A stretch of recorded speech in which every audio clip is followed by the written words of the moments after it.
Hi viewers, எல்லோருக்கும் வணக்கம். இன்னைக்கு ஒரு அருமையான ஒரு கோயிலை பற்றி தான் நம்ம பார்க்க போகிறோம்.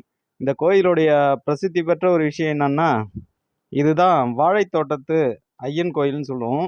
இது எங்கே இருக்குன்னா, நம்ம கோயம்புத்தூர் பக்கத்தில் சோமனூர்லேருந்து 3.5 கிலோமீட்டர் ஐயனூர்ன்ற கிராமத்தில் இந்த வாழைத்தோட்டத்து ஐயன் கோயில் அமைஞ்சிருக்கு. இந்த ஐயன் கோயிலுடைய வரலாறு என்னன்னா, அந்த ஐயன் சொல்லக்கூடிய அவர் சின்ன வயசுலேருந்து சிவனை வழிபட்டு சித்தி யோகத்தில் இருந்ததுனால அவர் அந்த இடத்துல சிவனுக்காகவே காத்திருந்து சிவனையே வழிபட்டு மக்களுக்கெல்லாம் ஒரு வைத்தியம் பார்த்து வந்ததாகவும், நாளடைவில் சிவன் அவருக்கு அருள்பாலிச்சு சிவனும் அவருடன் ஐக்கியமாகி அங்கேயே தங்கியதாகவும் இந்த கோயிலுடைய மிகப்பெரிய வரலாறு. இந்த கோயில் எப்போ இந்த ஐயன் உருவானதுக்கு 300 வருஷங்களுக்கு முன்னாடி. இப்போ இந்த கோயிலில் எல்லா மக்களும் ரொம்ப அருமையான முறையில் வழிபடுறாங்க, போகிறாங்க, வராங்க. ரொம்ப எதிர்பார்த்து போகிறத விஷயங்கள் எல்லாம் நல்லபடியாக நடக்குது. நோய்வாய்ப்பட்டவங்க அந்த ஐயன் எப்படி மக்களுக்கு நோய்வாயிலேருந்து குறை தீர்த்தாரோ அதே மாதிரி இப்போ போய் ஐயனை வழிபட்டுட்டு அந்த சைடில் இருக்கக்கூடிய புத்து மண் கரைச்சி வச்சுருப்பாங்க. புத்து மண்ணை கரைச்சி வச்சுருப்பாங்க அண்டாக்குள்ளே.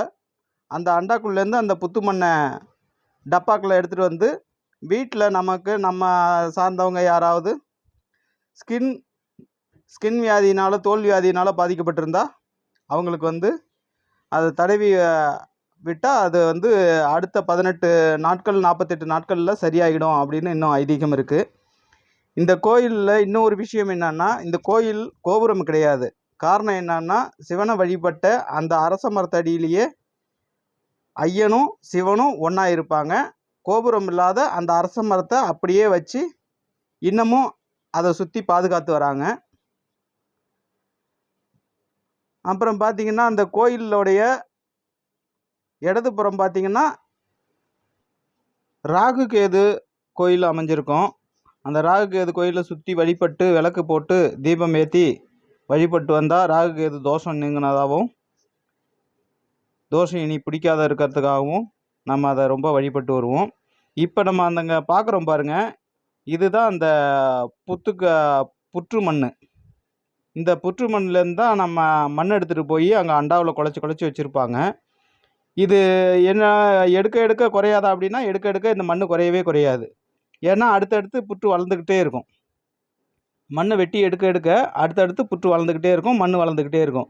அதனால் அந்த மண்ணை வெட்டி இந்த மாதிரி அண்டாக்களில் தண்ணியில் கலந்து குழச்சி வச்சுடுவாங்க. வேணுன்றவங்க இந்த மாதிரி அவங்க டப்பாவை கொண்டுட்டு எடுத்துகிட்டு போய் வீட்டில் பயன்படுத்திக்கணும். சாரி நண்பர்களே, இது நான் அரச மரம்னு மாற்றி சொல்லிட்டேன். ஆக்சுவலாக அது அரச மரத்தடியில் இல்லை, கிழுவ மரத்தடியில். அரச மரம் அதுக்கு பின்னாடி இருக்குது. அரச மரத்தடிக்கு அடியில் தான் விநாயகர் இருக்கார். கிழுவ மரத்துக்கு அடியில் தான் நம்ம சின்னையன் என்றக்கூடிய ஐயனும் சிவனும் இருக்காங்க. இவங்க 2 பேரும் கிழுவ மரத்துக்கு அடியில் இருக்காங்க. நன்றி, வணக்கம்.